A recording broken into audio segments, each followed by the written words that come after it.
love stories. Hindi biro ang hirap kapag nagkahiwalay ang mga magulang. Maraming adjustments ang dapat nagawin at kadalasan ay bata ang naiipit. Ikaw kabarangay, paano kaya sa tingin mo mapagtatagpo ang dalawang mundo ng dalawang magulang na nagkahiwalay? Pero kailangang magkalapit para sa anak na sa kanila ay parehong nakakapit. Dear Papa Dudut, ako nga pala si Joel, 35 years old at kakahiwalay lang sa naging girlfriend ko for almost 4 years. Siya pala si Cynthia. Kaedad ko lamang siya at meron kaming isang anak na 2 taong gulang pa lamang. Mahirap na desisyon ang makipaghiwalay sa nanay ng anak ko. Sino ba naman ang gustong mapunta sa isang broken family, hindi ba? Kaya lang ay hindi ko na matiis ang ugali ni Cynthia. Lagi niya akong pinaghihinalaan na may ginagawang hindi maganda.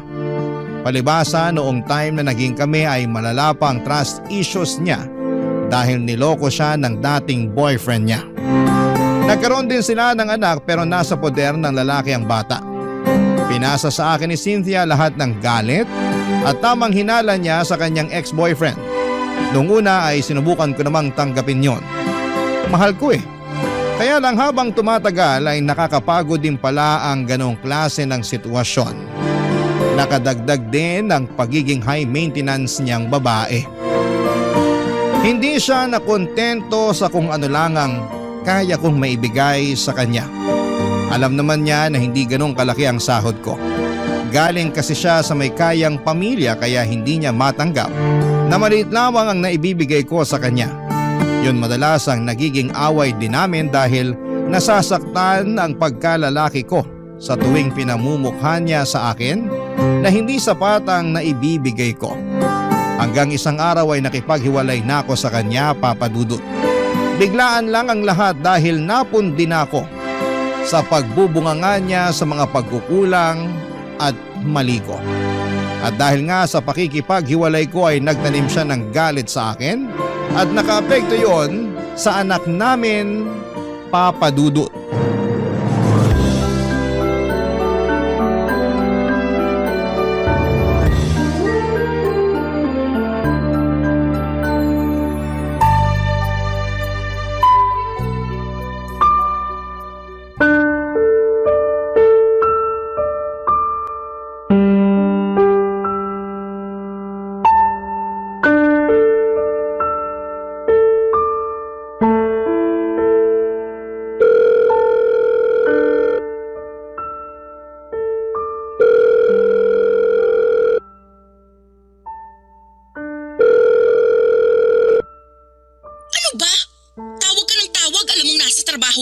Bakit kasi ayaw mong sagutin ang tawag ko? Last week pa ako tumatawag eh. Kahit sana i-text mo man lang ako. Para saan pa? Hiwalay na tayo, di ba? Oo, hiwalay na tayo. Pero may anak tayo. Eh ano ngayon? Pwede bang maging mature ang usapan natin? Para na lang sa anak natin. Para sa anak natin? Sana naisip mo yan bago ka nakipaghiwalay sa akin. Hindi ko na kasi kaya ang ugali mo. Gustuhin ko mang magstay para sa anak natin. Pero nahihirapan na ako. At akala mo madali para sa akin na makisama sa ugali mo? O sige na, mali na rin ako. Tatanggapin ko na lang yun para sa anak natin. Puro ka na lang para sa anak natin, pero hindi ka naman nagpapakatatay sa kanya. Anong hindi? Sinusubukan ko naman dati pa. Hindi ako nagkulang sa sustento. Kulang na kulang ang sustento mo. Hindi sapat ang binibigay mo. Yan mismo ang dahilan kung bakit umayaw ako sa'yo. Hindi ka marunong makontento. Sino bang makukontento sa maliit na sustento mo? Alam mo kung magkano lang ang kinikita ko. Maliit na nga lang ang natitira sa akin. Sakto lang para may pangbili ako ng toothpaste at deodorant ko. Halos sa inyong mag-ina na pupunta lahat ng sahod ko. Dapat lang namang mapunta sa amin yun dahil obligasyon mo kami. At para sabihin ko sa'yo, dapat hindi ka nakukontento sa maliit na sahod mo lalo't pamilyado ka na. Dapat nag-e-effort ka pa rin para maghanap ng trabaho na kayang bumuhay sa amin. Ginawa ko naman yun pero walang tumanggap sa akin. Kasi hindi naman ako nakapagtapos ng pag-aaral. Kaya hindi ko rin maiwan tong trabaho ko Kasi ito lang ang tumanggap sa akin kahit hindi ako college graduate. Ang dami mong dahilan talaga. Hindi ka na uubusan. Gusto ko lang depensahan ang sarili ko. Cynthia, magkaayos na tayong dalawa para sa anak natin. Maging maayos naman na sana ang pakikitungo natin sa isa't isa kahit hindi na tayo nagsasama. Huwag mong asahan na magiging maayos ang pakikitungo ko sa'yo kasi galit pa rin ako sa'yo. Baka naman pwedeng isang tabi mo man lang yung nararamdaman mong galit sa akin para naman makasama ko rin ang anak natin. At sinong nagsabi sa'yo na gusto ko pang ipakita sa'yo ang anak natin? Cynthia, ako ang ama niyan. May karapatan ako sa kanya. Tinanggal mo na ang karapatan mo sa kanya nung iniwan mo ko. Huwag naman ganyan, please. Gusto ko makasama ang anak natin. Huwag mong ipagkait sa kanya na magkaroon ng isang ama. Hindi ka maayos na ama. Kaya ayos lang kahit wala ka sa buhay niya. Hindi man ako naging mabuting karelasyon sa paningin mo, pero hindi mo pwedeng sabihin na hindi ako naging mabuting ama sa anak natin. Parehas lang yun. Kung gusto mong maging mabuting ama sa kanya, sana naging mabuti ka rin sa nanay niya. Kaso hindi. Iniwan mo ako kahit ang dami kong tiniis sa mga pagkukulang mo. Cynthia! Huwag ka na ulit tatawag sa akin, Joel, ha? Hindi mo na pwedeng makita ang anak natin. Tapos na tayo, di ba? Tapos na rin ang koneksyon mo sa anak natin. Mangiyak-ngiyak ako sa katigasan ng loob ni Cynthia mula noong nagkahiwalay kaming dalawa, Papa Dudut. Pinagdamot na niyang makita ko ang anak namin. Nakiusap ako ng ilang beses para lamang ipasilip man lamang niya sa akin ang bata kahit nga video ko lamang sana, pero ayaw niya. Nangutang ako ng malaking halaga para ibigay yon kay Cynthia pero tinanggihan niyang tanggapin yon. Hindi pa rin daw yon sapat. Ayaw niya talaga akong patawarin. Alam kong pinipersonal na lamang niya ako dahil sa pakikipaghiwalay ko sa kanya. Sinubukan kong lapitan ang mga kaibigan niya na nakilala ko at nakiusap sa kanila na baka pwedeng kausapin nila si Cynthia para lumambot na ang puso niya. Lahat sila'y walang nagawa, naging dahilan din yon para kagalitan niya ang mga kaibigan niya. Kaya mula noon ay hindi ko na sinubukang lapitan pa isa man sa mga malalapit sa kanya para maging tulay sa muling pagkikita namin ng anak ko. Napakasakit na hindi makita ang anak ko, siya na lamang ang buhay ko. Siya ang dahilan kung bakit nagawa kong tiisin ang ugali ni Cynthia dahil gusto kong buo kami. Pero may limitasyon din ang pasensya ng isang tao at sa huli mas pinili kong lumayo na lamang kay Cynthia kaysa naman sarili kong peace of mind ang mawala. Mas naging payapa ang buhay ko noong nagkahiwalay kaming dalawa. Pero malungkot ako dahil gusto kong makasama ang anak ko. Kaya lang ay pinagkakait sa akin ni Cynthia. Palagi ako nakatambay sa subdivision kung saan ay nakatira si Cynthia. Mabuti na lamang at may kaibigan akong nakatira doon kaya malaya akong nakakapasok. Panay ang silip ko sa bahay ni Cynthia sa pag-asang makikita ko kahit saglit lang ang anak namin. Pero bigo ako. Isang araw hindi ko na natiis. Kumatok na ako sa bahay para personal na siyang harapin. Bala ko nang makiusap noon sa kanya ng harapan. Pero ibang humarap sa akin nang bumukas ang kanyang pinto. Papa Dudut.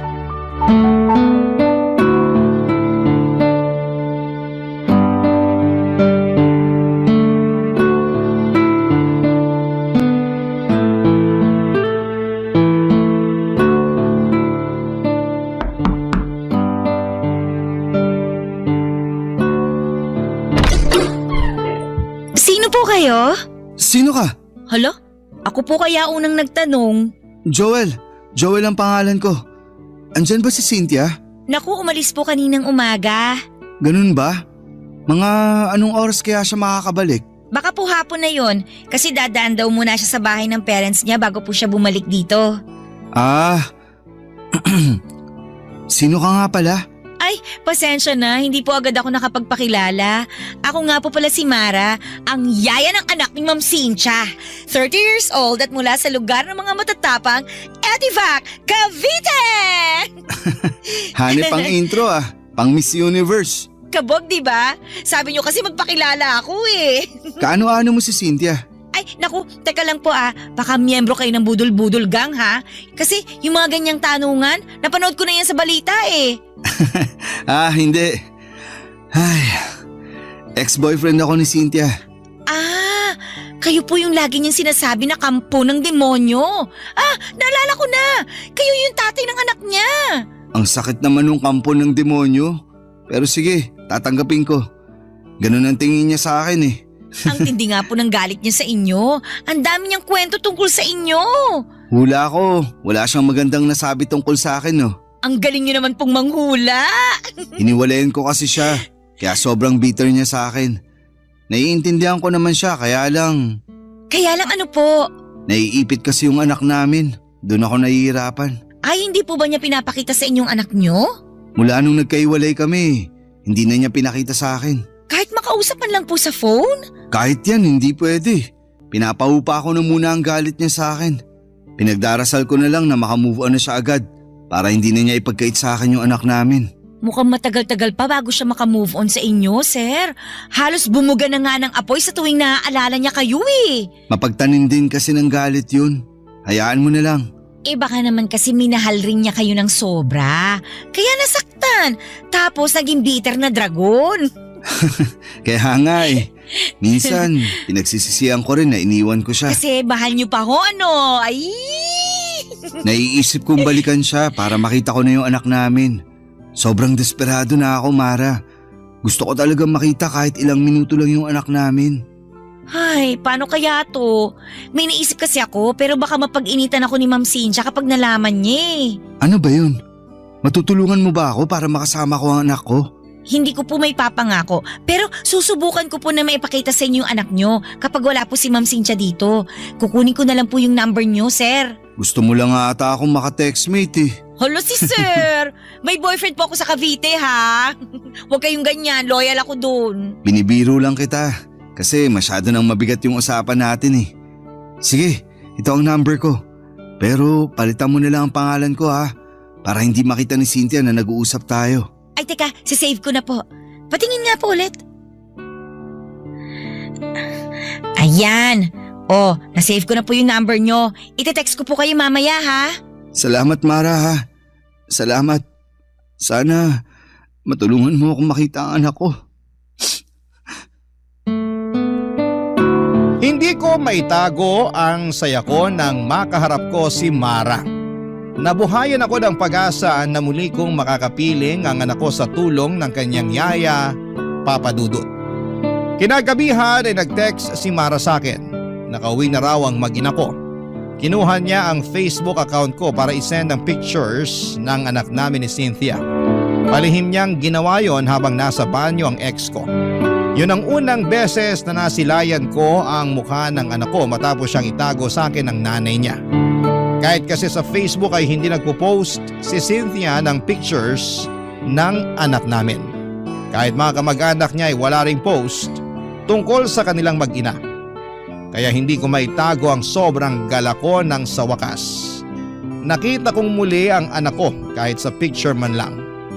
Sinabi sa akin ni Mara ang schedule ni Cynthia. Pinapadaan niya ako sa Huwebes dahil buong araw daw na wala si Cynthia dahil pupunta siya ng Pampanga para sa trabaho niya. May conference daw sila roon at gabi na siyang makababalik ng Maynila. Agad ako nag-leave ng trabaho para makasama ko ang anak namin. Pinaghandaan ko yon, bumili ako ng mga pagkain para sa kanya pero pinagbawalan ako ni Mara na bumili ng laruan para hindi makahalata si Cynthia. Sinabi rin niya na sapat na ang pagkain lang ang dalhin ko. Yung mauubos lang sana sa araw ng pagdalaw ko. Tinulungan ako ni Mara para makapagtago ng maayos kay Cynthia. Dahil oras na malaman ni Cynthia na nakakasama ko ang anak ko, ay baka mas lalo lamang siyang gumawa ng paraan para ilayo siya sa akin. Hindi ko yon makakayanan, Papa Dudut. Kaya buong ingat kami ni Mara sa mga pagpunta ko roon. Para kahit kaunti ay hindi maghinala si Cynthia sa ginagawa naming lihim na pagkikita, Papa Dudut. Barangay Love Stories. Barangay Love Stories. Papa Dudut, tubong Cavite nga si Mara. Sa mga sumunod na araw na pagdalaw ko ay marami na akong nalaman sa kanya. Meron na pala siyang anak na 6 years old mula sa kanyang ex-boyfriend. Nasa Cavite ang bata at nadadalaw niya kapag day off niya tuwing Sabado hanggang Linggo ng tanghali. May boyfriend din siya na kasama na niya sa bahay nila sa Cavite. Yun daw ang nag-aalaga ng anak niya. Mabait daw ang boyfriend niya at wala siyang masabing hindi maganda roon dahil siyang tumayo bilang ama ng anak niya. Nakita ko naman kung gaano niya pinagmamalaki ang boyfriend niya. Isang bagay na hindi nagawa sa akin ni Cynthia noong kaming dalawa pa lamang. Kinakahiya kasi niya ako noon dahil nga mas malaki ang kinikita niya at galing pa siya sa mayamang pamilya. Natatandaan ko pa. Noong mga unang buwan na magkarelasyon kami ni Cynthia ay gusto niya sa dating kondo niya lamang kami magkasama. Ayaw din niyang mag-post kami ng picture na magkasama. Nasasaktan ako noon pero prangka naman niyang inamin sa akin na hindi ako gusto ng pamilya niya dahil may kaya nga sila sa buhay. Pero kahit na ganoon ay pinaparamdam naman sa akin ni Cynthia na minamahal niya ako. Pero atras abante lang din talaga siya sa relasyon namin. Dahil bukod sa sulsol ng kanyang pamilya ay dumagdag pa ang trust issues niya sa akin kahit na wala naman akong ginagawang kalokohan. Kahit na hindi naging maayos ang trato niya sa akin ay never ko siyang niloko. Yun naman ang may pagmamalaki ko sa kanya hanggang dulo. Kaya lang ay hindi naman niya yon pinakinggan dahil para sa kanya. Pare-parehas ng lahat ng mga kalalakihan.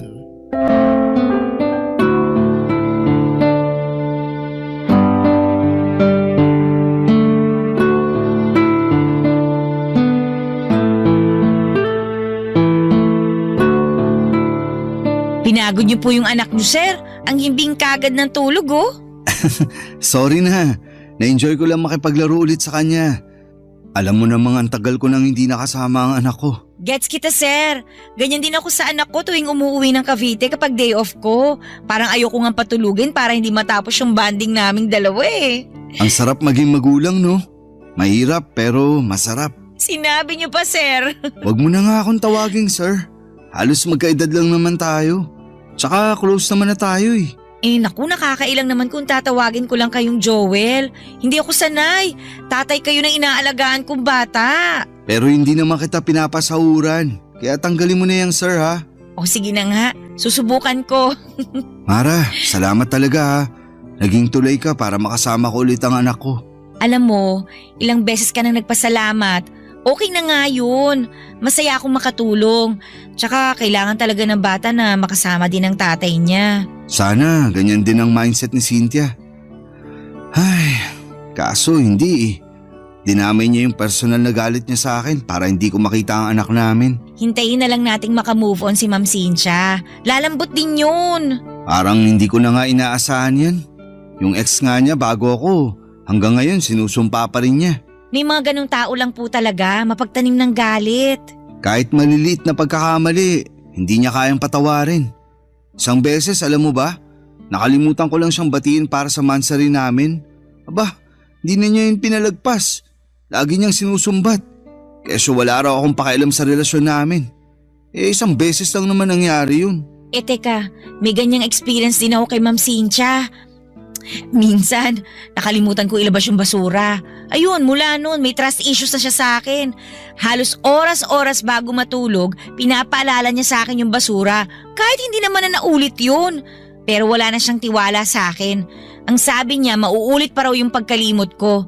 Aabangan daw niya yun at ipamumukha niya sa akin. Ganyan nga siya. Gusto niyang mapatunayan lagi na tama siya.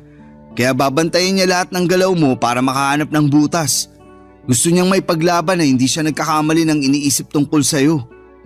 Ay, nakakapagod yun. Buti nga natiis niyo eh. Ikaw din naman, natiis mo siya. Eh wala naman po akong choice kundi magtiis. Malaki kasi ang pasahod niya sa akin eh. Hindi naman alagain yung anak niyo. Si Ma'am Cynthia na lang talaga yung kailangan kong pagpasensyahan. Sana balang araw, ma-realize niya yung ugali niyang ganun. Mauubusan talaga siya ng taong iintindi at magtitiis sa kanya kapag hindi pa siya nagbago. Matanong ko lang, Joel, wala ka na bang nararamdaman na pagmamahal sa kanya? Mahal ko pa naman siya. Hindi naman yun agad-agad na nawawala. Napagod lang talaga ako noon kaya ako nakipaghiwalay. Pero andun pa rin yung love ko sa kanya. Huwag mong sasabihin ha. Papalakpak na naman ang pride noon kapag nalaman niya. Naku, ayoko na rin kayo magkabalikan dalawa.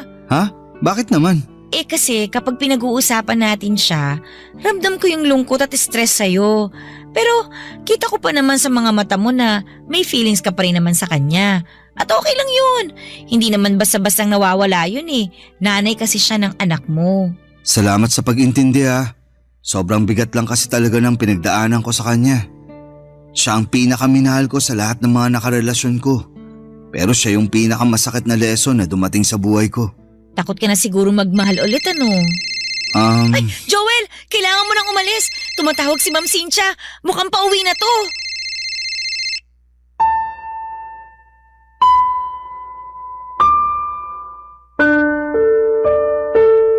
Nagpanik kaming dalawa ni Mara dahil nabaga ang pag-uwi ni Cynthia.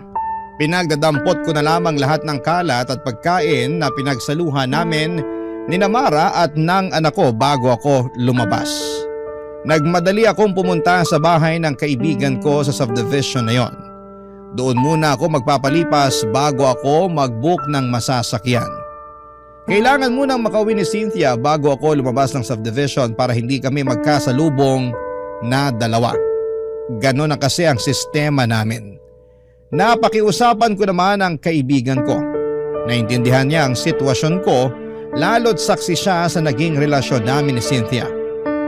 Tinitext na lamang ako ni Mara kung nakarating na ba si Cynthia sa bahay niya at saka na ako aalis ng subdivision. Ilang buwan na rin na naging ganon ang kalakaran namin. And so far ay hindi naman kami nahuli. Madalas kaming nagkakausap ni Mara para humingi ng update sa anak ko. Ang sabi nga ni Mara, halos hindi rin maharap na asikasuhin ni Cynthia ang anak namin dahil subsob ito sa pagtatrabaho kaya madalas silang dalawa ni Mara ang magkasama. Laging nagkukulong si Mara at ang anak ko sa kwarto niya at doon nagvi-video call kami ng palihim. Habang naglalaro ang anak ko, naka-on lang ang video para makita ko siya. Mabuti na lamang at tahimik ang anak ko kapag nakaka-video call ko siya. Araw-araw ay gano'n ang mga nangyayari. Siguro isang pasasalamat din na naging busy si Cynthia sa trabaho niya para kahit sa video call man lang ay makita ko ang anak ko. At syempre, hindi siya makakahalata sa sitwasyon namin. Isang Sabado nag-message si Mara sa akin. Hindi raw siya nakauwi ng Cavite dahil may bigla ang meeting si Cynthia. Kaya pinapunta niya ako doon. Sakto namang day off ko kaya may oras ako para pumunta doon. Bumili ako ng pagkain para sa anak ko at rosas naman para kay Mara bilang thank you ko sa kanya sa mga ginagawa niya para sa aming mag-ama Papa Dudut.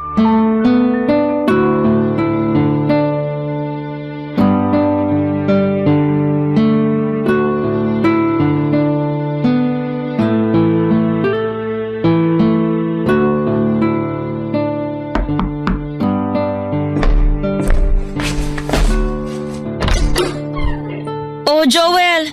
Pasok ka na. Sakto, kaalis lang din ni Ma'am Cynthia. Hindi ka na nga ako mapaaga ng dating eh. Nag-shortcut ba naman yung taxing nasakyan ko kanina? Kinabahan tuloy ako na magpang-abot kami ni Cynthia. Hindi talaga kayo pinagtatagpo ni Ma'am Cynthia. Ayos na yun. Sana palagi na lang umain ng tadhana sa akin. Bumili nga pala ako ng rosas para sa'yo. Ito. Nako, nag-abala ka pa. Sana dinagdag mo na lang sa pambili ng pagkain ng anak mo. Nakabili na ako ng pagkain niya. Sakto na to para sa kanya. Dinagdagan ko pa nga para maibigay ka sa anak mo kapag umuwi ka sa inyo sa Cavite. Thank you tulog pa pala yung anak mo. Gusto mo ba gisingin ko na? Ay, wag! Hayaan mong makapahinga siya. Magkwentuhan na lang muna tayo habang tulog pa siya. Kumusta ka? Ayos lang. Parang malungkot ka. Dahil ba hindi ka nakauwi sa Cavite ngayong day off mo? Mabuti ngang hindi ako umuwi dun ngayon. Ha? Bakit naman? Ano ba nangyayari? Magkwento ka, makikinig ako. Wala to. Ayos lang ako. Gusto mo ng kape? Magtitimpla ako. Sige, para mas sumarap ang kwentuhan natin tungkol dyan sa pinagdadaanan mo. Ayos nga lang ako, Joel. Huwag mo na akong intindihin. Gusto kong makabawi sa'yo sa lahat ng tinulong mo sa akin. Kung makakabawi ako sa pakikinig, andito ako. 2 tenga, nakasanla sa'yo. Ang kulit mo Okay nga lang ako. Kahit sinasabi mong okay ka, halata naman sa mga mata mong hindi. Di tama nga ako. Ay, ano ba nangyari? Kasi nakikipag-iwalay na sa akin yung boyfriend ko Sabi niya, hindi na raw niya kaya na 1 beses lang sa 1 linggo kami magkita. Natatakot daw siya na baka may makilala ako dito sa Maynila. Napipili niya ako kung trabaho ko raw o siya. Anong sinabi mo? Sabi ko pag-iisipan ko. So may chance na iwan mo ang trabaho mo rito para sa kanya? Oo, kasi mahal niya yung anak ko Mabait naman siya. Mahal mo ba? Parang. Hindi mo naman pala mahal pero bakit nagstay ka sa kanya? Kasi bihira na lang yung maayos na karelasyon ngayon Maswerte ako na nakilala ko siya kasi minahal niya ako tapos damay pa yung anak ko. Naiintindihan kita. Nakakalungkot lang kung sakaling pipiliin mong iwan tong trabaho mo para sa kanya. Hindi pa naman ako sigurado sa magiging desisyon ko. Gusto ko pa rin naman tong trabaho ko, lalo na't napamahal na rin sa akin yung anak niyo ni Ma'am Cynthia. Salamat ha. Bilang magulang, masarap sa pandinig yung sinabi mo. Napakaswerte ng boyfriend mo sa'yo. Sana lang huwag kanyang i-pressure na mamili. May karapatan ka pa rin namang magdesisyon para sa sarili mo. Thank you Pwede bang payakap? Parang kailangan ko lang kasi ngayon. Sige. Halika rito.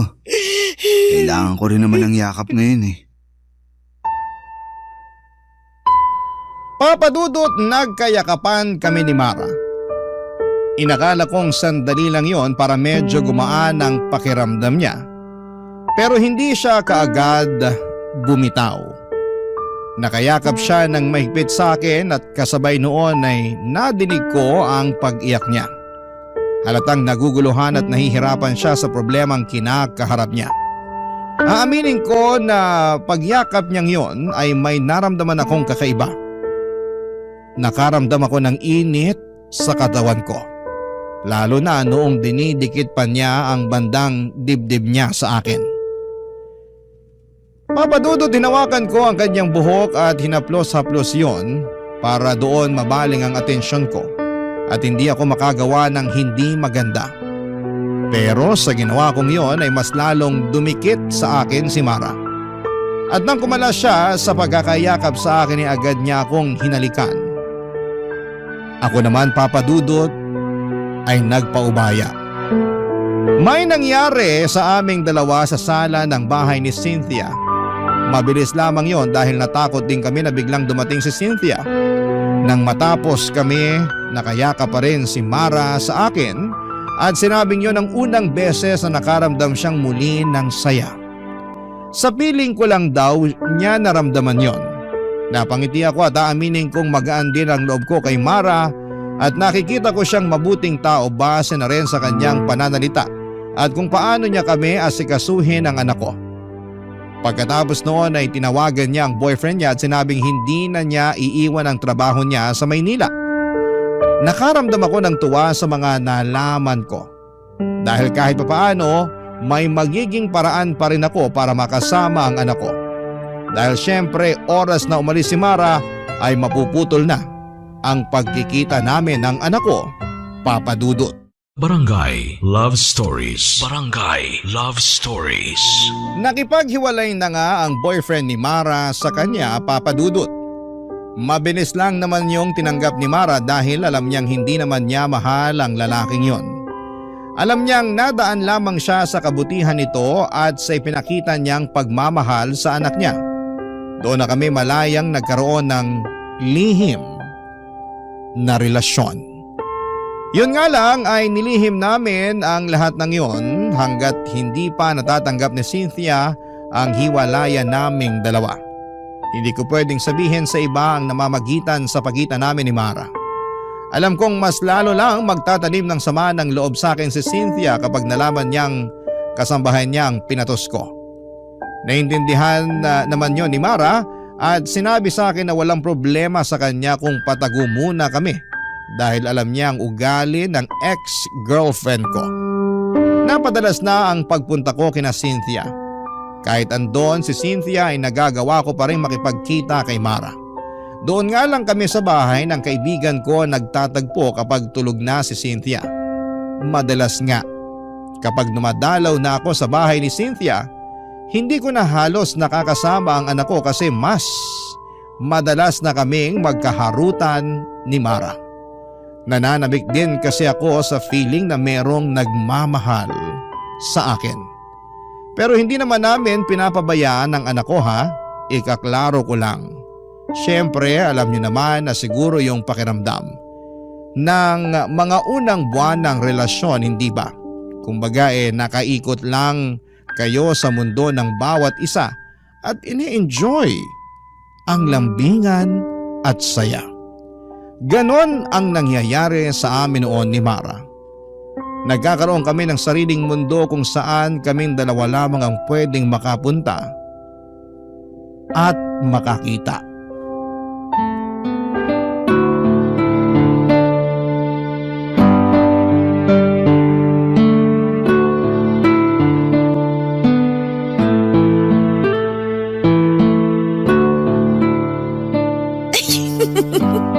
Huwag mo naman masyadong pisilin yung tabako sa tiyan. Huwag mo na akong pigilan. Alam mo namang ito ang paborito ko sa'yo, di ba? Halata naman, palagi mo ang hinahalikan eh. Kakagigil eh. Parang taba ng baby. Lambot. Hawak nga ulit. Ikaw talaga, tama na nga, nakikiliti na ako. Ang hirap magpigil. Ikaw kasi, nag-crop top ka pa. Mas lalo ko tuloy nakita ang bilbil mo. Teka nga, magja-jacket na lang muna ako para tumigil ka na. Wag na. Ganyan ka na hanggang kabagin ka. Panindigan mo na lang ang crop top mo. Huwag tayo masyado maingay kasi baka mamaya magising pa yung anak mo. Ayos lang yun. Para makita niya kung gaano kasaya ang tatay niya. Masaya ka ba talaga? Oo naman. Mula nung dumating ka, nakakasama ko na yung anak ko. Tapos, may pabonus ka pang bilbil na pinanggigigilan ko.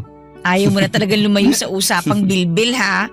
Paano ba ako makakalayo? Laging nakadikit ang bilbil mo sa akin. Para maramdaman ko kung paano kang nag-iinit sa akin. Eto na nga't parang nilalagnat na ako sa init. Tara na nga sa kwarto ni Cynthia. Huy, bakit naman dun? Para hindi masakit sa likuran kapag nag-aano na tayo. Ang hirap kasi rito sa sofa eh. Medyo may katigasan na. Tsaka mukhang malaki yung kama ng ex-girlfriend ko kaya kahit tumambling pa tayo hindi tayo mahuhulog. Baka maamoy niya tayo pag uwi niya. Mas okay na rito sa sala para mabilis linisin yung ebidensya. Doon sana sa kwarto mo kaso andun naman ang anak ko. Pwede naman dun pero tahimik lang tayo ha? Ano, game? Wag na roon. Nakakailang naman kung sa harapan pa ng anak ko nilalandi yung yaya niya. Exciting nga yun eh. Ikaw grabe yung mga pantasya mo. Marami na kasi ako nasubukang pantasya mula nung naging tayo. Bukis nga ako, tsaka... Ay, tumatawag si Ma'am Cynthia. Sagutin ko lang to ha. Quiet ka muna dyan. Hello Ma'am Cynthia. Oh ma'am, ano po yun? Pauwi na ako ng bahay. Pakilutuan mo ako ng ulam. Kahit anong nandyan sa ref. Okay lang kahit prito. Mga ilang oras po ma'am bago kayo makarating dito sa bahay. Bakit kailangan mong malaman? Wala naman po. Para lang po matansya ko kung ano oras po ako magluluto. Para mainit po yung ulam na maaabutan nyo. Mga 2 oras mahigit. Sa kapalitan mo na rin yung bedsheet ko. Nangangati ako ron eh. Sige po ma'am. Meron pa po ba kayong ipapagawa? Wala naman na. Asikasuhin mo na lang yung mga pinapagawa ko. Bye. Joel, Ano yun? tara na dun sa kwarto ng ex-girlfriend mo. Dumihan na natin yung bedsheet kasi pinapapalitan na niya sa akin. Ayos! May nangyari sa amin ng ilang beses sa kama ni Cynthia, Papa Dudut. Aaminin kong nakadagdag ng init yon sa pakiramdam ko lalo't kama yon ng ex ko. Pagkatapos noon ay nagmadali na akong umalis ng bahay. Hindi ko na nga nahintay na magising pa ang anak ko. Babawi na lamang ako sa susunod sa kanya. Kailangan ko na kasing makaalis para hindi kami magkaabutan ng nanay niya. Mabuti na lamang at maagang dumating ang nabukong sasakyan kaya nakaalis din ako kaagad bago mag-update si Cynthia na pauwi na raw ito. At nang makauwi ako ng bahay, tinadtad ni Mara ng mga selfie niya ang messenger ko. Napangiti ako at nakaramdam muli ng init. Sinabi ko sa kanya na mag-usap na lamang kami ulit kapag matutulog na si Cynthia.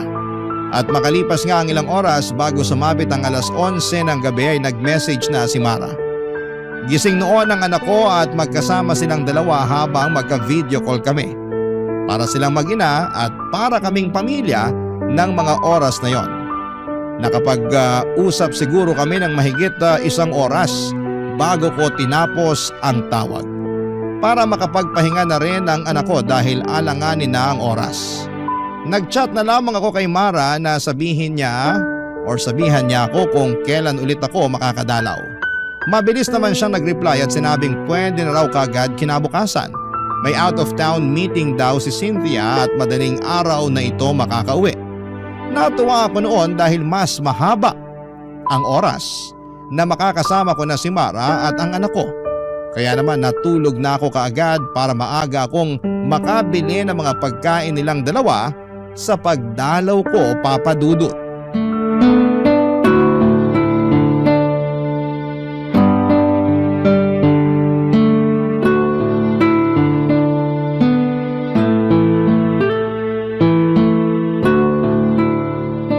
Uy, ang dami mo namang biniling pagkain. Gusto mo talagang kumapal pang bilbil ko, ha? Sakto lang yan para sa buong araw natin. Madaling araw pa talaga ang uwi ni Cynthia, di ba? Sabi nga niya baka bukas na raw ng tanghali ang uwi niya.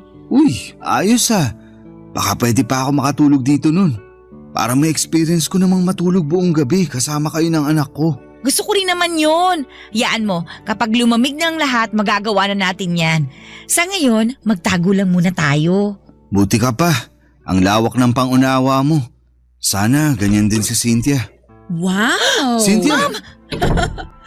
Akala nyo ganun ako katanga para hindi makahalata? 1 buwan ko nang alam ang ginagawa nyo. Palihim ako naglagay ng CCTV dito sa bahay, lalo na sa kwarto ko. Huminahon ka muna. Huminahon? May oras pa ba ako para gawin yun? Punong-puno na ako ng galit sa inyong dalawa. Ma'am, sorry po. Sorry saan? Sa pagpapapasok ng ahas dito sa bahay ko? Ay teka, ikaw pala ang ahas na pinapasok ko rito. Huwag mo siyang pagsalitaan ng ganyan. Ako ang may kasalanan.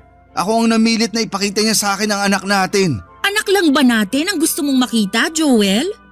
Base sa mga CCTV footage na nakita ko, parang masabik kang mayakap at mahiga sa kama yung yaya ng anak mo. Grabe rin! Ginawa niyo pa sa kama ko ang kababuyan niyo. Sorry, pero ikaw naman kasi. Ako na naman ang mali, Joel. Nakikita mo ba kung anong ginawa mo?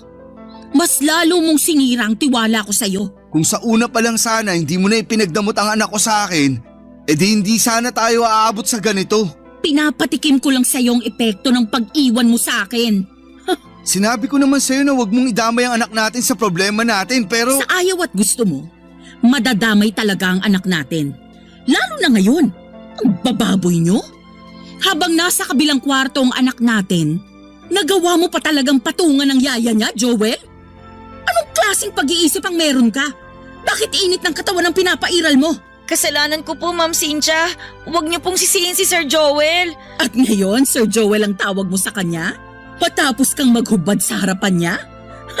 Iba ka rin ha? Nagmamahalan lang po kaming dalawa. Walang masama sa ginagawa namin. Nagmamahalan? Walang masama? Sigurado ka? Habang wala ako sa bahay na to, pinagkatiwalaan kita, Mara. Ang biling ko sa'yo, wag na wag kang magpapapasok ng ibang tao. Pero sinunod mo ba yon? Hindi! Sabihin mo ngayon sa akin kung walang masama sa ginawa mong yon. Hindi mo na nirespeto ang bahay ko. At hindi mo rin ako nirespeto. Sorry po, ma'am. Hanggang sorry ka lang talaga, no? Tama na, Cynthia. Pag-usapan na lang natin to. Sige, pag-usapan natin to. Kasi ang dami ko nang naipon sa puso kong galit sa'yo eh. Baka sakaling gumaan kapag sinumbat ko na sa'yo lahat. Kapal ng mukha mo, Joel. Ang dami mong pagkukulang sa akin noon. Pero pinilit kong tanggapin ka. Kasi naniniwala ako na ikaw yung makakabuti para sa akin. Lalo na nung nabuntis mo ko. Pero anong ginawa mo? Nung time na gulong-gulo ko sa mga nararamdaman ko, iniwan mo ko. Pinabayaan mo ko. Hindi mo alam kung gaano kasakit sa akin na isipin yung future na hindi ka namin kasama ng anak mo. Hindi mo alam kung gaano kasakit sa akin na isipin na nagmamahal ka na ulit ng iba tapos makakalimutan mo na kaming mag-ina. Hindi naman mangyayari yun. Nagkaiwalay tayo pero hindi naman ibig sabihin ipababayaan ko na kayo. Mag-ina ko pa rin kayo at parte na kayo ng buhay ko. Mahal kita, Cynthia. Kahit ano pang nangyari sa atin, hindi na yun magbabago. Kung mahal mo ko, piliin mo ko ngayon. Anong ibig mo sabihin? Kung gusto mo pang makita pa ang anak mo, ako ang pipiliin mo. Cynthia. Kami ng anak mo o ang katulong ko? Mamili ka. Hindi ako makagalaw sa sinabi ni Cynthia, Papa Dudut. Hindi ko nga rin matignan si Mara dahil alam kong nasasaktan siya sa narinig niyang sinabi ng ex ko. Kahit ako ay naguluhan, lalo na noong pinangtakot na ni Cynthia sa akin ang anak namin. Sinabi niyang lilipat na raw sila ng lugar at hindi ko na sila kailanman makikita. Ang bigat ng loob ko habang iniisip ang posibilidad na mangyari yon. Nang hindi pa ako sumagot ay sinabi niyang pwede kaming magkabalikang dalawa, total ay mahal ko pa naman daw siya. Ayusin na lang daw namin at susubukan niyang baguhin kung ano man ang mga naging pagkakamali niya. Hindi pa rin ako nakapagsalita noon. Parehas kami ni Mara. Nang wala siyang makuhang sagot sa akin ay pinalis niya ako ng bahay. Pero bago niya ako paalisin, binigyan niya ako ng palugit na 1 buwan para pag-isipan kung sino ang pipiliin ko sa kanila ni Mara. Tahimik pa rin si Mara at kabado dahil anak ko na ang pinangsasangga ng nanay niya. Pinalis na rin ni Cynthia si Mara at umuwi muna si Mara sa Cavite at sinabi niyang hihintay na lamang niya kung anuman ang magiging desisyon ko. Sobrang hirap ng pinasok kong gulo. Sana ay matulungan niyo po ako. Oo, at may nararamdaman na ako para kay Mara. Nakikita ko siya bilang mabuting tao at mabuting karelasyon, pero aaminin kong mas mahal ko pa rin si Cynthia. Pero ang hirap na makasama pa siya. Pero paano ang anak namin kung sakaling hindi ko siya piliin na balikan? Higit sa lahat ay anak ko na ang pinakagusto kong makasama. Pero tulad ko ay ipit din siya sa sitwasyon. Sana po ay matulungan niyo po ako. Ako ang inyong kabarangay forever, Joel.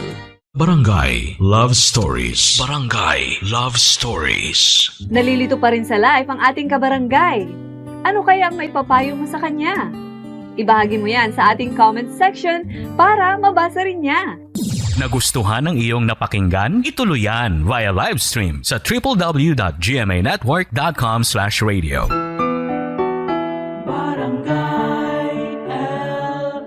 In Mega Manila, 97.1. Forever.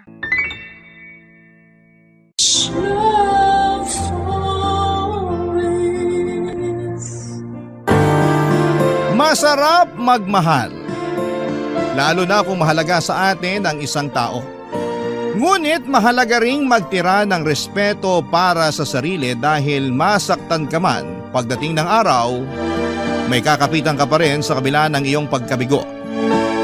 Ikaw kabarangay, bigay todo ka rin ba kung magmahal? Dear Papa Dudut, mapagpalang araw po sa inyo at sa lahat ng mga nakikinig ngayon dito sa inyong programa. Tawagin niyo na lamang po ako sa pangalang Helen. 34 years old at taga General Nakar, Quezon. 14 years old pa lamang ako nang ipagbuntis ko ang panganay namin. Nakipagtanan ako noon sa boyfriend kong si Bart. Tutol po sa pagsasama namin ng mga magulang ko dahil masyado pa raw kaming mga bata. Pero wala na silang nagawa noong malaman nilang buntis ako, Papa Dudut. Nagpakasal kami ni Bart sa huwes pagtungtong ko sa edad na 18. Sa pagsasama namin sa loob ng 2 dekada ay nagkaroon kami ng isa pang anak. Babae ang panganay ko at lalaki naman ang bunso namin. Papa Dudut, sa loob ng 2 dekada kalahati noon ay nasa Brunei si Bart dahil sa trabaho niya. Driver po siya ng isang mayamang pamilya doon at minsan lang talaga siyang makauwi. Pinapayagan naman siya ng amo niya na umuwi 3 beses sa isang taon kaya nagkakasama-sama pa rin kami ng mga anak namin. Hindi po yun naging madali para sa akin dahil madalas kong nami-miss ang asawa ko. Kahit ang mga anak namin ay nangungulila rin sa kanilang ama na hands-on talaga sa kanila noong hindi pa nag-iibang bansa. Pero sa ganong sitwasyon ay ipinapaunawa ko sa mga anak ko na mas malaki ang sweldo ng kanilang ama kung sa ibang bansa ito magtatrabaho. Tungkol naman sa pagsasama namin ay wala naman kaming naging problema kahit na LDR kami. Loyal ako sa asawa ko at ganon din siya sa akin. Pero unti-unting nayanig ang paniniwala kong okay lamang kami nang may makarating na balita sa akin, Papa Dudut.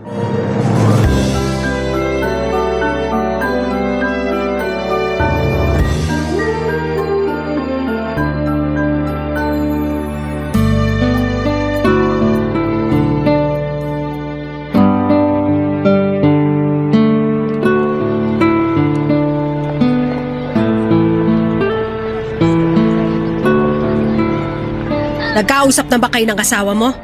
Mukhang hindi na tumatawag sa'yo. Iso ka, Nay. Magkausap nga lang kami kagabi. Kinumusta yung mga bata at saka nagkwentuhan kami. O kailan daw siya uuwi? Next week na raw po. Excited na nga po ako eh. Sa tagal ba naman na hindi kami nagkita? Na-excite ka pa mukhang niloloko ka na ng asawa mo. Nay, saan nyo naman nakuha yung ideya na yan? Loyal po sa akin si Bart. Mahal na mahal niya kami ng mga anak niya kaya hindi niya ako ipagpapalit sa ibang babae. Nasasabi mo yan kasi hindi mo naman siya nakikita araw-araw. Hindi mo alam kung sino-sino mga nakakasama niya. Baka hindi mo namamalayan, may kalampungan na pala siyang iba. Nay naman, huwag niyo namang siraan yung asawa ko ng harap-harapan. O anong gusto mo? Siraan ko siya ng patalikod? Mas maganda na kung harapan kung sasabihin sa'yo na niloloko ka ng asawa mo, Helen. Kung hindi nyo na po gusto si Bart para sa akin, wag nyo naman siyang gawa ng issue. Mabuti siyang asawa.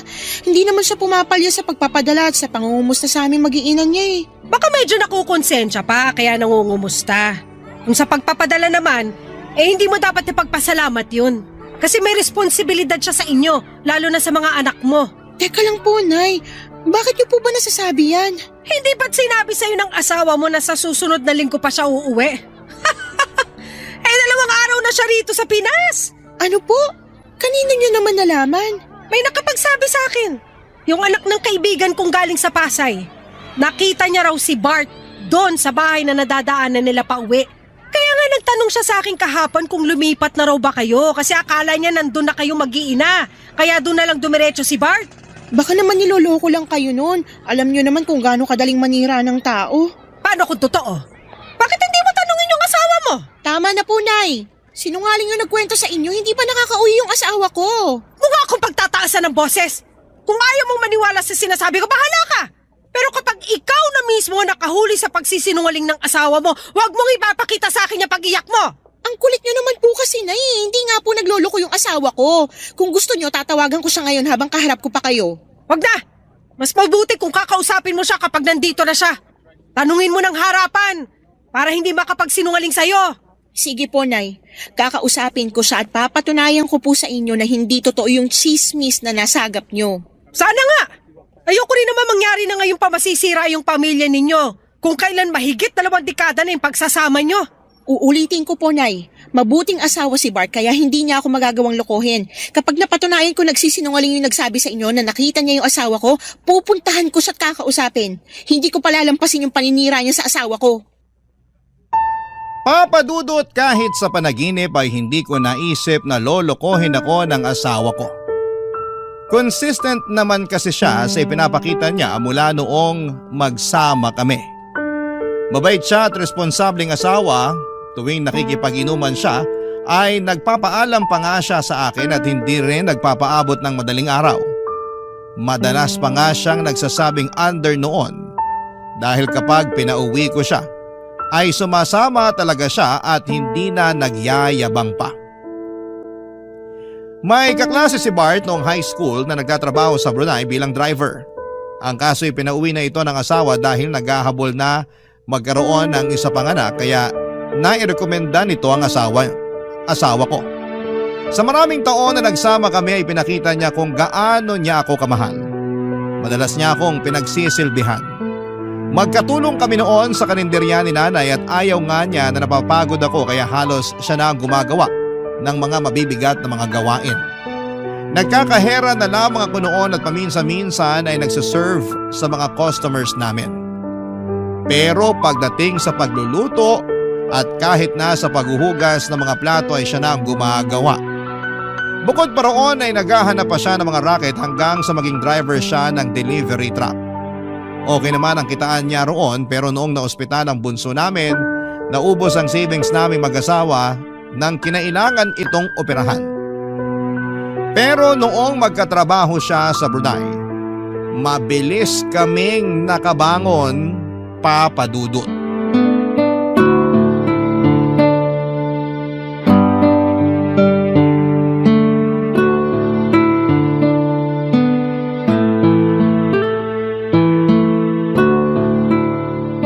Mahal, na-miss kita sobra. Tagal naman kasi nating hindi nagkita. Nandito na ako. At habang nandito ako, babahawi ako sa inyo ng mga bata. Nasaan nga pala sila? Nasa school pa, may pasok sila ngayon eh. Oo nga pala. Sinabi mo ba na ngayon ako darating? Siyempre hindi, gusto mo silang isorpresa, 'di ba? Oo, miss na miss ko na sila eh. Lalo na yung bunso natin. Tagal na nag-aaya na maglaro kami ng basketball. Siguradong matutuwa yun mamaya kapag nakita ka niya. Nga pala, kamusta si nanay? Nakasalubong ko siya kanina dyan sa labas ah. Binati ko pero hindi ako pinansin. Galit ba siya sa akin? Ha? Baka bad mood lang yun si nanay, pagpasensyahan mo na. Nakakapanibago lang kasi.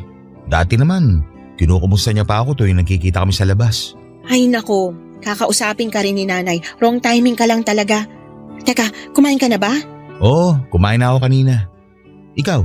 Kamusta ka naman? Hindi ka ba nahihirapan sa mga gawain dito? Sus, makapangumusta ka naman. Parang hindi tayo nag-uusap sa video call. Siyempre okay lang naman ako. Kayang-kaya ko pa mga gawain dito. Bakit parang nakukulangan ka pa? Yun na nga. Nakukulangan din ako kaya parang kailangan ko na ng bagong aalagaan. Total, nandito ka na. Anong ibig mo sabihin? Mahal, gusto ko na ulit magbuntis. Ano? Gusto ko ng isa pang anak. Malalaki na kasi mga anak natin eh. Mahal naman, baka naman naiinip ka lang kaya mo naiisip yan. Saglit lang ako rito. Sino sasama sa'yo tuwing may check-up ka? O kaya pag nanganak ka na? Nandito naman si nanay. Pwede niya akong samahan. Tsaka siya rin naman yung nag-aasikaso sa akin nung nanganak ako, di ba? Oo, pero busy na si nanay sa karinderya. Nakakaya naman kung maaabala pa siya. Baka sabihin niya pa, ako yung asawa mo pero hindi man lang kita masamahan. Nasabi ko na to kay nanay. Kahit na. Bakit parang ayaw mo? Hindi naman sa ayaw. Parang hindi lang maganda yung timing. Eh kung hindi ngayon, kailan pa mahal? Kung kailang hindi ko na kaya, ganun ba? Pwede naman sa ibang taon. Wag lang muna ngayon. Pagbigyan mo na ako, sige na naman mahal.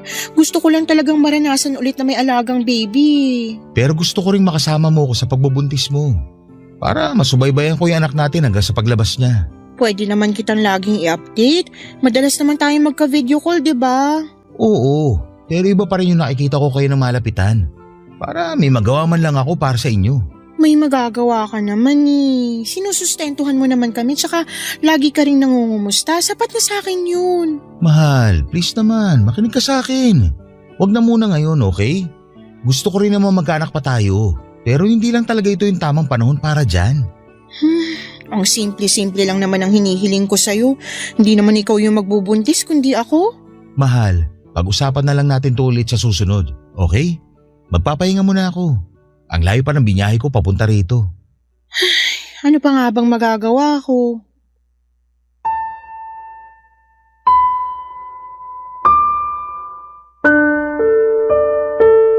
Papadudot na gulat ako sa hindi pagpayag ni Bart na magkaroon kami ng anak. Samantalang siya pa ang humihiling sa akin na sundan na ang bunso namin noong huling uwi niya rito sa Pilipinas. Hindi ko alam kung ano ang nakapagpabago ng isipan niya. Tinanong ko naman siya ulit pero iisa lang talaga ang sagot niya. Hindi pa raw yun ang tamang panahon para magkaanak kami, Papa Dudut. Pinanindigan niya po ang katwiran niyang yon, kaya naman hindi na rin ako nagpumilit pa. Inisip ko na lamang na pwede pa rin naman talaga sa susunod na taon. Nang makauwi si Bart, akala ko ay madalas na kaming makakapag-bonding. At susulitin talaga niya yon, yung oras na kasama kami, pero hindi po ganon ang nangyari. Nung unang 2 araw ay nakipaglaro pa siya ng basketball sa bunso namin. Nagluluto rin siya sa bahay at naglalambing din sa akin. Pero mula nung 3 araw niya sa amin ay palagi na siyang umaalis. Ang paalam niya, may importanteng lalakarin lang daw at sa susunod na pag-alis niya, sinabi niyang tutulungan niya lang daw ang kumpare niya sa pag-aasikaso ng requirements para makapagtrabaho din sa Brunei. Papadudot na unawaan ko naman yon dahil may tumulong din naman sa kanya noong kaya hinayaan ko lamang siya. Pero noong araw-araw na siyang umaalis ay doon na po ako nagduda sa mga ginagawa niya, Papadudot. Barangay Love Stories. Barangay Love Stories. Papadudot ng minsang umalis si Bart ay sinundan ko na siya. Nakita ko siyang dumiretso sa terminal ng bus sa Infanta papunta sa Maynila. Wala po siyang dalang gamit maliban sa chest bag na lagi niyang daladala tuwing umaalis siya. Hindi pa noon nakakakyat ng bus si Bart kaya nagpa siya kung tawagan siya para malaman kung magsisinungaling siya sa akin o hindi. Tumawag ako at sumagot naman siya. Tinanong ko kung nasaan siya ng mga sandaling yon pero nagulat ako ng ibang lokasyon ang sinabi niya sa akin. Malinaw na nagsisinungaling noon ang asawa ko. At dahil doon ay may mas nadagdagan pa ang pagdududa ko sa kanya. Hindi nga nagtagal ay nakumpirma kong niloloko na ako ng asawa ko. Noong pabalik na siya sa Brunei ay hindi na siya nagpahatid sa airport kaya mas lalo akong nagtaka. Dati naman kasi ay pinapasama pa niya ang 2 naming anak tuwing inihahatid ko siya. Pero nagdahilan siya na masyado raw siyang malulungkot kapag sumama kami roon. Pero kahit na hindi niya kami pinasama ay sinundan ko siya, Papadudot. Hindi niya namalayan na nakasakay lang kami noon sa isang bus papunta sa Maynila. At laking gulat ko noon nang pagdating niya sa terminal ay may babaeng sumundo sa kanya. Nakakotse pa yung babae. Maganda siya at may katangkaran din pero mukhang mas matanda pa siya sa akin. Hindi ko na sila nagawa pang sundan nang makita ko mismo kung paano siya hinalikan ng asawa ko. Hindi na ako nakakibo sa kinakatayuan ko ng mga oras na yon. Napaluha na lamang ako nang mapagtanto ko kung bakit may nagbago sa pakikitungo ng asawa ko sa akin at sa mga anak namin.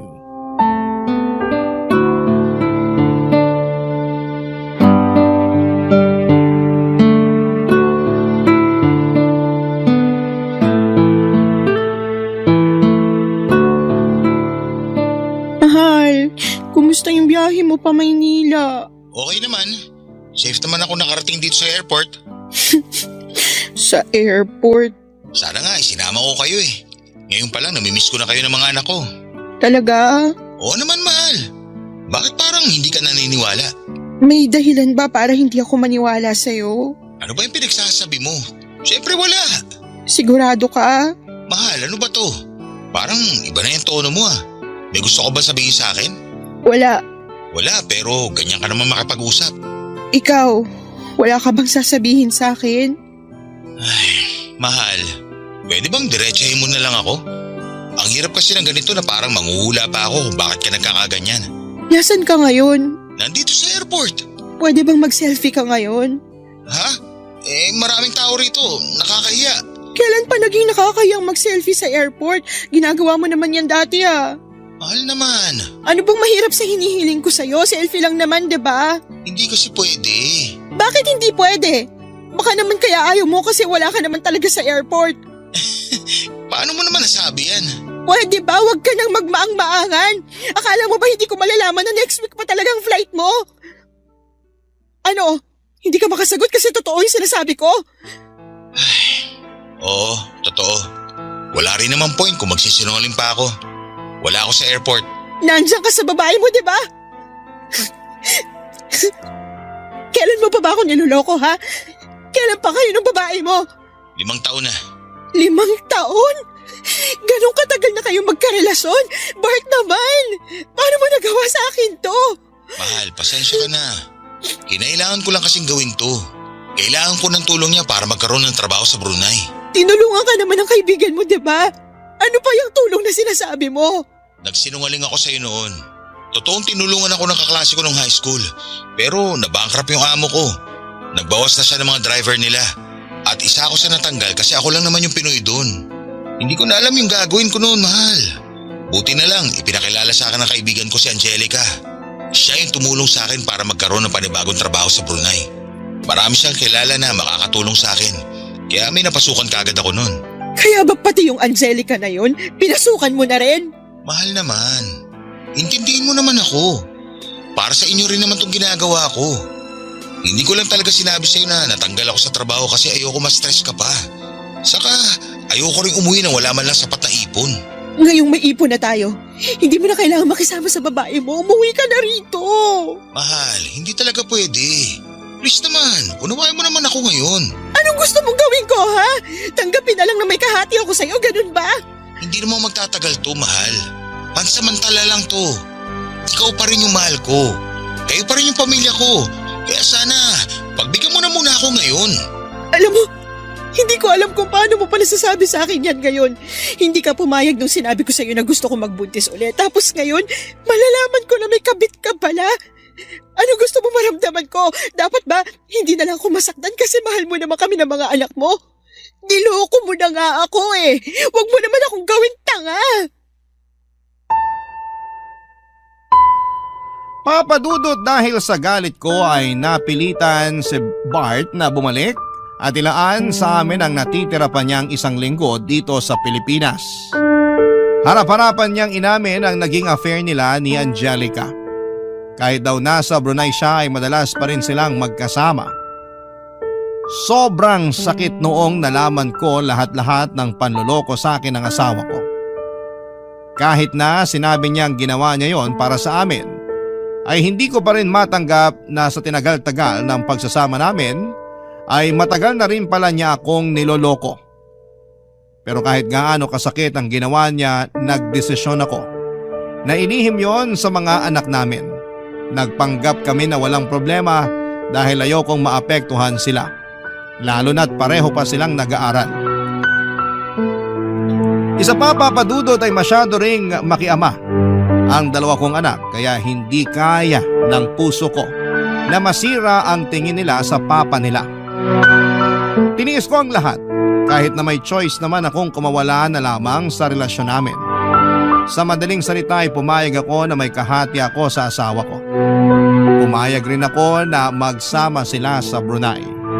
Ang kapalit naman noon ay hindi nagkulang sa sustento sa amin si Bart. Palagi rin siyang tumatawag para kumustahin ang mga anak namin. Sa madaling salita ay walang nagbago sa amin. Kahit pa alam ko na may kabit siya, Papadudot.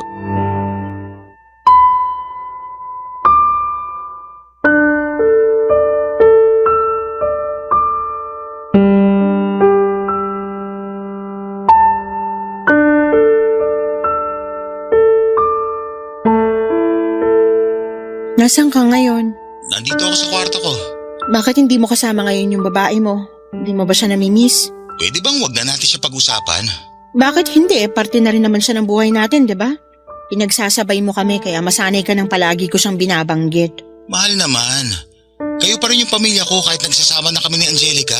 Nabuksan ko yung Facebook account mo at nabasa ko yung conversation yung dalawa. Akala ko ba, kailangan mo lang siya. Bakit may I love you ka na sa kanya? Umamin ka nga sa akin. Mahal mo na ba siya? Oo, mahal ko na rin si Angelica. Sa 5 taon na magkasama kami, imposible namang wala akong maramdaman. Kaya ba wala ka ng balak na hiwalayan siya?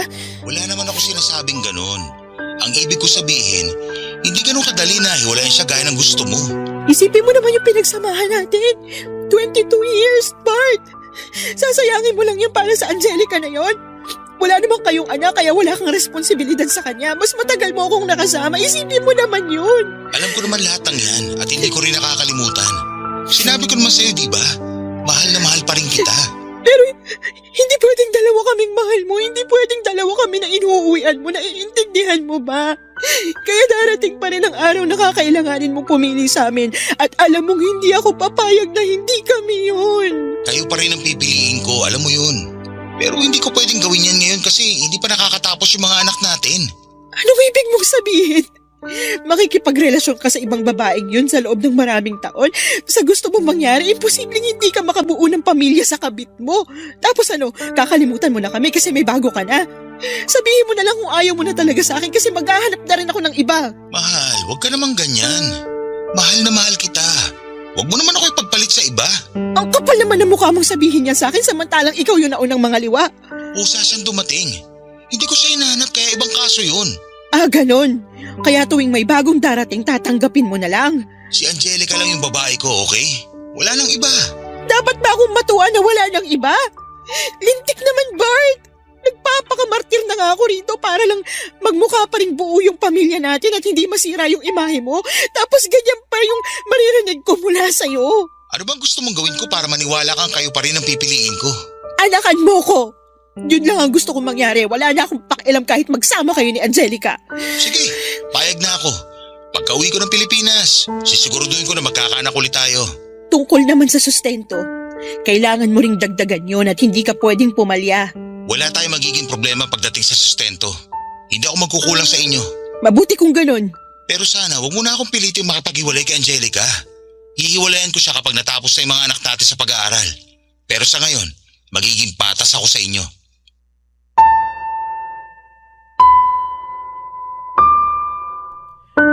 Papadudot batid ko na napakatanga ko sa naging desisyon ko. Pero handa na ako noong magpakababa para lamang hindi kami maghiwalay ni Bart. Hindi lang dahil mahal na mahal ko pa rin siya kundi dahil hindi ko kayang makita na pinagtatawanan ako ng ibang tao. Sa dahilang ipinagpalit ako ng asawa ko sa ibang babae sa kabila ng 22 years naming pagsasama. Kumapit pa rin ako sa relasyon namin dahil alam kong may nararamdaman pa sa akin si Bart. Yun na lamang kasi ang pinangahawakan ko, Papa Dudut. Binantaan ko lang siya na maghahanap din ako ng iba pero ang totoo ay hindi ko naman po talaga kayang gawin yon. Pero kung gugustuhin ko lang ay hindi naman po ako mahihirapan. Hindi naman sa pagyayabang ay madali lamang sa akin na magkaroon ng bagong partner. May nanliligaw po kasi sa akin noon. Navy po siya at may kaya sa buhay. Pero dahil loyal ako sa asawa ko ay hindi ko siya in-entertain. Papadudot dahil pinagbigyan ako ni Bart sa kagustuhan kong magkaroon ulit ng anak, ay nagpakamartir na naman ako sa kanya. Sa pagkakataong yon ay mas naging malala pa dahil kahit nakauwi na siya ng Pilipinas, ay pinapayagan ko pa siyang lumuwas ng Maynila para magkasama sila ni Angelica. Nang malaman ni nanay ang tungkol doon ay halos magwala siya sa sobrang galit at sinabihan si Bart na huwag magpapakita sa kanya. Hindi rin nagustuhan ni nanay ang ginawa ko pero dahil sa pagmamahal niya sa akin bilang anak ay dinamayan pa rin niya ako sa mga kagagahan ko, Papa Dudut. Barangay Love Stories. Barangay Love Stories. Papadudot na buntis ako ni Bart bago siya bumalik sa Brunei. Nakumpirma ko yon matapos kong mag-PT at magpatingin sa OB. Nagpa siya akong hindi na muna sabihin sa asawa ko ang tungkol doon hanggat hindi pa lumalaki ang tiyan ko. Naunang makaalam si nanay at ang mga anak ko pero sinabihan ko sila na huwag munang babanggitin kay Bart. Akala naman ng mga anak ko ay ginawa ko yon para isorpresa ang tatay nila kaya na-excite pa sila nang sabihin ko yon. Ang hindi nila alam ay plano kong gamitin ang pagbubuntis ko para makasama na talaga ng pagmatagalan ng asawa ko. Sa madaling salita ay gusto ko na siyang pauwiin ng mga panahong yon. Akala ko kasi noon kapag naibigay na sa akin ni Bart ang gusto ko ay makakampante na rin ako. Pero tuwing naiisip kong mas madalas silang magkasama ni Angelica ay nagngingit-ngit ang kalooban ko, Papa Dudut. Parang gusto ko na lamang bawiin si Bart at pilitin ang makipaghiwalay sa kabit niya. Sa 7 buwan ng pagbubuntis ko ay saka pa lang ako nagpasyang sabihin kay Bart ang tungkol doon. Excited pa naman akong ibalita yon sa kanya pero naunahan kaagad niya ako sa ibabalita niya, Papa Dudut.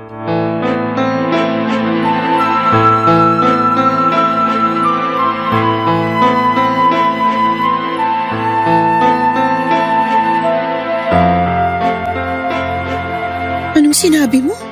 Tama ba yung narinig ko? Buntis si Angelica? Oo, mahal. Kahapon ko lang nalaman. 3 buwan na raw. Hindi siya pwede mabuntis! Alam ko magagalit ka pero mahal, nandito na to eh. Hindi naman kaya ng konsensya ko kung ipalalaglag namin yung bata. Saka gusto na rin ni Angelica na magkaanak na kami. Tapos ano? Kasal na yung susunod niyang hihilingin sa'yo. Ang kapal naman ng mukha ng babaeng yan. Ganun na nga yung gusto niya mangyari. Gusto niya na magpakasal kami. Hindi ako papayag. Alam ko, hindi naman ako magpapakasal sa kanya.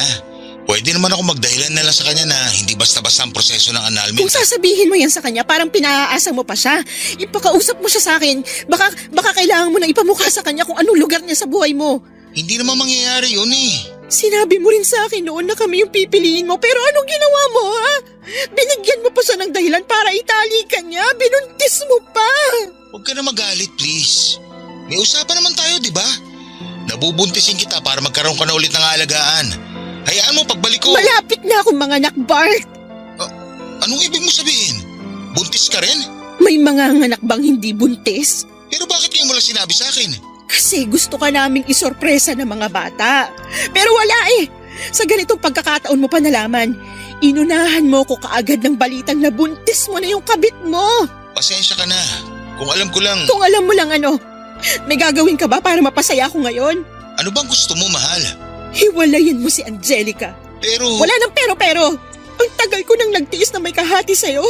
Hiwalayan mo siya kung gusto mo pang makasama yung bago nating anak. Pwede bang saka na lang kapag nanganak na siya? Baka kasi kung ano pa maisipan niyang gawin kapag ngayon pa ako nakipaghiwalay sa kanya. Kawawa naman kung madadamay pa yung inosenteng bata. Siguraduhin mo lang natutuparin mo na yan, Bart. Kasi kung hindi, mapipilitan talaga ako na ilayo sa'yo tong anak mo. Pangako, totoo na to. Kamusta pala yung baby natin?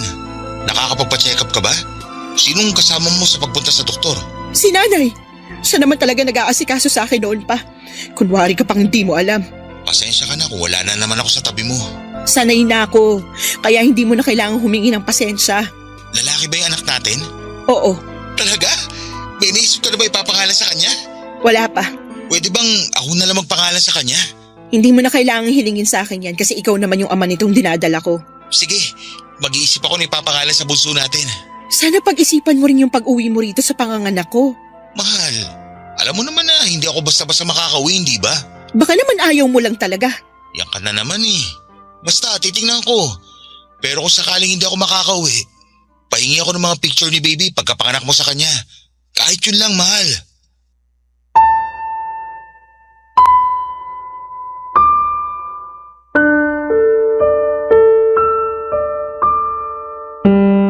Papadudot, alam naman ni Angelica na kasal kami ni Bart pero hindi ko maintindihan kung bakit hinihiling pa niya na pakasalan siya ng asawa ko. Pero kahit na ano pang gawin niya ay hindi ako papayag na maghiwalay kami ni Bart. Pinanghahawakan ko ang kasal namin at malaki ang laban ko hanggat hindi pa ako hinihiwalayan ng asawa ko. Sa galit ko noon ay gumawa ako ng paraan para makausap si Angelica. Dahil pareho lang naman kaming nasa Pilipinas, kung tutuusin ay pwede ko siyang puntahan pero dahil malaki na ang tiyan ko ay may hirapan na akong magbiyahe. Nagkaroon kami ni Angelica ng mainit na sagutan. Hindi ako nagpatalo sa kanya dahil ako ang legal at ipinamukha kong kabit lamang siya ng asawa ko. Doon na siya nagwala at aksidente niyang nasaktan ang sarili niya. Papadudot sa kasamaang palad ay nakunan po si Angelica. Hindi ko naman ginusto ang mga nangyaring yon sa kanya at aaminin ko na naawa ako sa kanya dahil sa mga nangyari. Pero medyo nakahinga rin ako ng maluwag dahil wala na siyang hahabulin sa asawa ko. Papadudod sa pagkawala ng ipinagbubuntis ni Angelica, akala ko noon ay tuluyan na siyang hihiwalayan ni Bart. Pero hindi po ganon ang nangyari.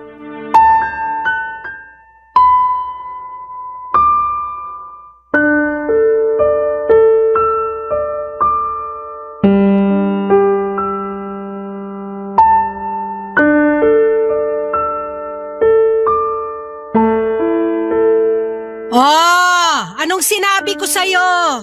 Nung una pa lang, sinabihan na kitang niloloko ka ng asawa mo pero ayaw mo maniwala. Ipinagtatanggol mo pa siya. O tapos ngayon ano? Ginawa ka lang niyang tanga. Oo na po, Nay. Tanga na ako kung tanga pero mahal na mahal ko po si Bart. Ama pa rin siya ng mga anak ko. Ama siya ng batang nasa sinapupunan ko ngayon. Kaya hindi ako papayag na maghihiwalay kami dahil sa Angelica na yun. Ako lang dapat yung mahal niya, Nay. Ako lang. Kahit hindi ka pumayag na maghiwalay kayo, kung hindi ka na kayang panindigan ng asawa mo, wala na ring silbi ang pagpapakamartir mo. Ano bang kailangan kong gawin para matauhang ka? Masyado mo nang ibinabay ang sarili mo para lang sa isang manlolokong asawa? Pero, Nay, kahit naman niloko niya ako, hindi pa rin niya kami pinabayaan. Mahal niya pa rin ako. Tanga! Hindi na pagmamahal yung ginagawa niya sa'yo. Pinaglalaroan ka na lang ni Bart. Alam ko po, Nay. Alam ko po.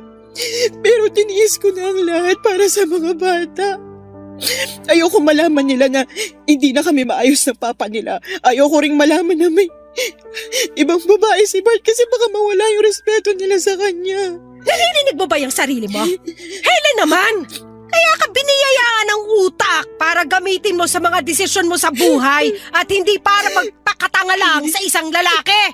Kung ako yung mga anak mo, kapag nalaman kong ganyan kakamartir, baka mawalan na rin ako ng respeto sa'yo. Hindi na kasi pagmamahal ang tawag sa ginagawa mo. Isang malaking kagagahan. Naiintindihan mo ba? Pero, Nay, wala kasi kayo sa posisyon ko kaya nasasabi niyo yan. Hindi ko gugustuhin malagay sa posisyon mo. At kung sakali man, hindi ko hahayaan yung asawa ko na mga bet habang kasal pa kami. May anak din naman po kayo. Bakit hindi niyo ako maintindihan? Alam ko, pero matino yung tatay mo. At ikaw, malalaki na yung mga anak mo. Hindi na sila mga paslet na hindi pa kayang umunawa ng sitwasyon. Kung sasabihin mo sa kanila yung totoo, hindi mo na kailangan magtiis sa asawa mo. Kung hihiwalayan ko siya, mas mapapadali lang sa kanilang lahat. Ayoko siyang hiwalayan, hindi lang dahil sa mahal ko pa siya, kundi dahil ayoko maging masaya sila ng kabit niya. Hindi ko ibibigay yung gusto nila, Nay. Niloko na nga nila ako, tapos bibigyan ko pa sila ng dahilan para maging masayang pamilya. Kahit anong pilit ng babaeng yun na makuha yung asawa ko, latak pa rin lahat ng mapupunta sa kanya kasi ako yung legal na asawa. Hindi naman tatagal yung pagsasama nila kung hindi mo hinayaan. Imbis na kastiguhin mo yung asawa mo, nagpabuntis ka pa ulit? Paano kung tuluyan ka na niyang iwan, ha? Sino nga ako sa bata? Hindi niya po gagawin yun. Kahit nagawa niya mga bet, mahal na mahal pa rin niya yung mga bata. Baka naman sila na lang talaga yung habol sa'yo ng asawa mo. Pero ang totoo, kating-kati na siyang hiwalayan ka at natatakot lang siya sa pwede mong gawin. Uulitin ko, Nay. Mahal ako ng asawa ko, kaya huwag niyo nang ipilit yung sinasabi niyo. Sige, bahala ka sa gusto mong isipin. Total, sarado naman yung isip mo. Lahat ng sasabihin ko, hindi mo rin naman tatanggapin. Kahit ano pang sabihin niyo, hindi ko siya hihiwalayan.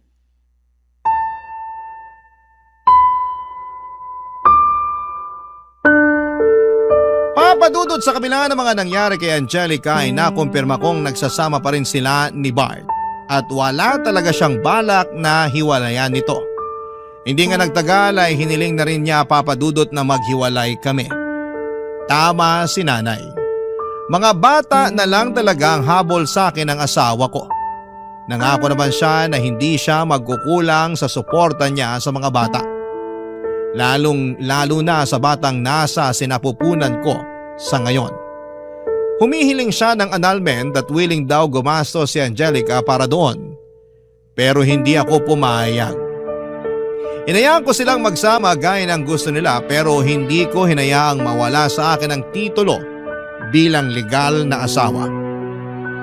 Batid kong mas lalo ko lang ginagawang komplikado ang sitwasyon namin pero ayoko magmukhang talunan kay Angelica. Kaya nangako ako na hanggat nabubuhay ako ay mananatili pa rin siyang kabit ng asawa ko. Hanggang sa ngayon ay hindi pa rin alam ng mga anak ko na sira na ang relasyon namin ng tatay nila. Kaya gusto ko sanang samantalahin ang pagkakataong ito para makahingi ng payo sa mga tagapakinig ng inyong programa Papa Dudut. Kung dapat ko pa bang sabihin sa mga anak ko na gusto ko nang makipaghiwalay or gusto nang makipaghiwalay sa akin ng papa nila. At kung tama ba na hindi ko hiwalayan si Bart kahit desidido na siyang sumama sa kabit niyang si Angelica.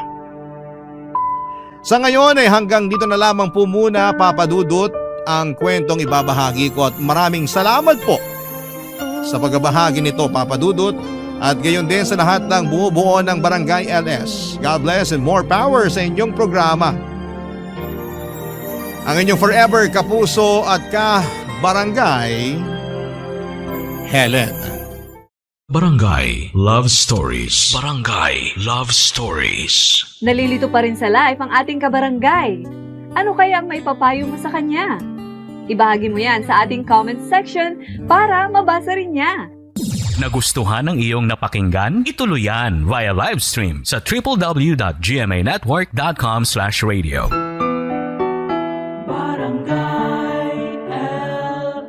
In Mega Manila, 97.1. Forever.